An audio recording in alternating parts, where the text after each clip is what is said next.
오늘은 레위기 6장 말씀입니다. 오늘도 주시는 말씀의 은혜가 우리 안에 넘치기를 원합니다. 예배는 하나님의 말씀을 듣는 것입니다. 기도는 내가 원하는 것을 구하는 것이 아니라 하나님의 뜻을 구하는 것입니다. 예배는 드림과 감사 이전에 예수 그리스도 십자가 크신 은혜와 하나님의 사랑과 성령의 충만함을 받는 것입니다. 모든 예배와 기도가 거룩한 것이라 할 수 없습니다. 자기의 열심과 자기의 의를 드리며 땅의 것을 구하는 예배와 기도는 결코 거룩하다 할 수 없을 것입니다. 거룩한 하나님의 뜻을 듣고 거룩한 하나님의 나라와 의를 구하는 것이 바로 거룩한 예배이며 거룩한 기도입니다.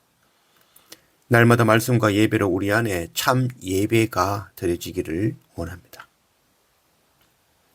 1절 여호와께서 모세에게 말씀하여 이르시되 누구든지 여호와께 신실하지 못하여 범죄하되 곧 이웃이 맡긴 물건이나 전당물을 속이거나 도둑질하거나 착취하고도 사실을 부인하거나 남의 잃은 물건을 줍고도 사실을 부인하여 거짓 맹세하는 등 사람의 이 모든 일 중에 하나라도 행하여 범죄하면 그는 또 그 속죄물을 여호와께 가져갈지니 곧 네가 지정한 가치대로 양떼 중 흠 없는 순양을 속건 제물을 위하여 제사장에게로 끌고 갈 것이요 제사장은 여호와 앞에서 그를 위하여 속죄한즉 그는 무슨 허물이든지 사함을 받으리라.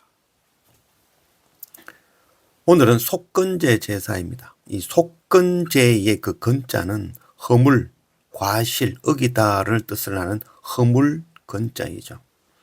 그래서 바로 사람들이 그 허물을 용서하고 씻는 제사인 것이죠. 반면 이 속죄제는 죄를 사하는 제사입니다. 속건제는 구체적이고 행위적인 의미의 그 죄를 말하고 있다면 속죄제는 본질적이고 존재적인 의미의 죄를 말하고 있다 하겠습니다. 그래서 속건제에는 구체적인 배상이 따르고 속죄제에는 배상이 없습니다. 속죄제와 속건제 동일하게 그 근본적인 의미는 바로 이 죄를 사한다라는 그런 제사인 것이죠. 이 구약의 제사는 오늘 우리에게 적용되는 일은 아니지요. 그렇지만 그 의미는 오늘날 우리에게도 동일하게 적용되어지는 제사인 것입니다. 글자는 눈에 보이지만 의미는 눈에 보이지 않지요. 글자를 보면 율법이지만 그 의미는 복음이죠. 의미를 알지 못하고 행하는 것은 형식이며 우상숭배가 되는 것입니다. 속건제는 첫째 하나님의 성물에 관하여 부주중에 범했을 때 드리는 제사죠. 하나님의 성물이라 하면 11조 그리고 첫 것과 성막에 있는 모든 것들 하나님께 드린 모든 것을 의미하는 것이죠.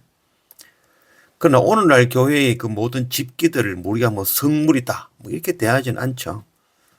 그래서 오늘날 성물은 바로 성령이 거하시는 교회죠. 곧 하나님의 백성들, 그들이 바로 성물인 것입니다. 그래서 형제를 미워하는 것이 바로 하나님의 성물, 교회에 대한 범죄라 할 수 있겠습니다. 둘째, 하나님의 계명을 부지중에 범했을 때이죠. 이 성경에 가장 유명한 인물들이 있죠. 우리 노아, 아브라함, 또 모세, 다윗. 이들도 동일하게 부지중에 죄를 범하였죠. 노아는 술 취하여 벌거벗어 그 수치를 드러냈고 아브라함은 아내 사라를 2번이나 팔아먹는 자였고 모세는 자기가 반포한 그 율법 그것도 자기도 온전하게 지키지 못하고 결국 가나안에 들어가지 못하였죠. 그리고 다윗은 우리아의 아내를 범하고 우리아를 살인교사하였죠. 세상에 의인은 하나도 없는 것이죠. 누구나 다 속건제의 제사 앞에 서야 되는 것입니다. 셋째, 사람들 사이에 남의 물건에 손해를 끼쳤거나 거짓 맹세하거나 강도짓을 하였을 때 속건제를 드렸습니다. 세상에 속건제의 제사가 필요치 않은 자는 하나도 없습니다. 이런 우리를 위하여 주님이 십자가에서 물과 피를 쏟으시고 그 몸이 찢겨져 주심으로 대신 속전제의 제물이 되어주신 것이죠. 이 놀라운 은혜로 우리가 구원을 얻었습니다. 그래서 우리 또한 다른 사람들의 속건제 제물이 되어져서 제사 드리는 제사장의 사명 감당하는 그런 우리가 되어져야 되는 것입니다. 예수 그리스도는 바로 속죄제를 통하여 우리의 원죄뿐만 아니라 속건제를 통하여 우리의 허물인 자범죄까지 사하여 주신 것을 의미하는 것입니다. 속죄제는 하나님과 우리 사이의 죄라 할 수 있겠죠. 이는 속죄의 제물을 드리고 하나님께 용서하시면, 하나님께서 용서하시면 되는 일이죠. 그러나 사람과의 그 허물, 사람과 사람 사이에 이런 죄는 바로 하나님께 나아가기 전에 먼저 손해를 끼친 그 사람에게 사죄 용서를 구하고 5분의 1을 더하여 보상이 선행되어지고 이후에 하나님 앞에 속건제로 나아가야 되는 것이죠. 이것이 바로 속건제의 참 의미인 것입니다. 요한복음 13장 10절 예수께서 이르시되 이미 목욕한 자는 발밖에 씻을 필요가 없느니라. 온몸이 깨끗하니라. 너희가 깨끗하나 다는 아니니라 하시니.